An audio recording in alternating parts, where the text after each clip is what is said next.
உங்கள் பேர் உங்கள் ஊரை சொல்லிவிட்டு என்ன சம்பவம் இப்போ எங்கே வந்தீங்க இங்கே என்ன சொன்னாங்க? சரி, எங்கள் ஊர் சம்மன்குளம் தர்மபுரம் மடம் கிராமம். ஏன்னா முகமது ஹசன் கனி சிறுபான்மை இந்த இட பிரச்சனைக்கு வந்து இங்கே காவல்துறையில் கம்ப்ளைண்ட் கொடுத்தோம். கம்ப்ளைண்ட் வந்து சரிவர விசாரணை பண்ண மாட்டேங்காங்க. சிறுபான்மையினரை வந்து தலித் பேரை சொல்லி எங்களை வந்து துன்புறுத்துதாங்க. அதை செஞ்சிருவேன், இதை செஞ்ச மிரட்டுதாங்க எங்களை. ரெண்டாம் தரம் போலி பட்டா ஆவணங்களை வச்சு போலி பட்டாவை வச்சு அதை வந்து பத்திரம் போட்டிருக்காங்க. விவோ இது எங்கள் தாத்தா சொத்து. இது ரெண்டாம் தரம் என்னென்னா விவோ பிரபாகரனும் அண்ணாமலையும் சேர்ந்து இந்த பட்டா நம்பரையும் லஞ்சத்தை வாங்கிட்டு பூராத்தையும் பட்டா நம்பரை மாற்றி பூரா ஃபோர்ஜரி பண்ணி பூரா பத்திரங்கள் நிறைய போட்டிருக்காங்க.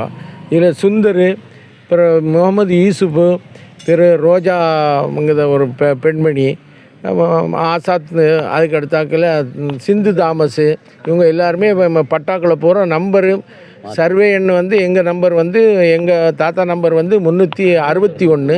ஆனால் அவங்க வந்து 351 மாற்றி விவோக்கு பணத்தை கொடுத்து சரி கட்டி பூரா என்ன கேட்குறீங்க? எங்கள் நிலம் எங்கள் நியாயம் வேணும், எங்கள் இடம் எங்களுக்கு வேணும். எங்கள் தாத்தா யாருக்கும் சொத்தை விற்கலை.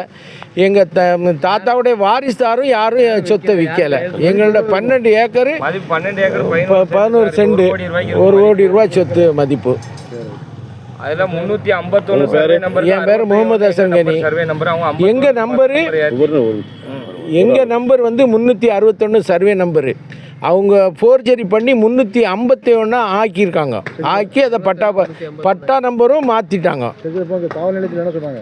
காவல் நிலையத்தில் வந்து நாங்கள் மனு கொடுத்துருக்கோம். தாலுகா ஆஃபீஸுக்குள்ள மனு வந்த உடனே நாங்கள் அதை பரிசீலனை பண்ணி அதுக்கு என்ன நடவடிக்கை எடுக்கணுமோ எடுக்கட்டும். என்னனாலும் எந்த பில்டிங் இருந்தாலும் நாங்கள் அதை உங்கள் இடம் நிலம்னு இருந்தால் நாங்கள் அதை உடச்சி ரெடி பண்ணி தந்துடுவோம்.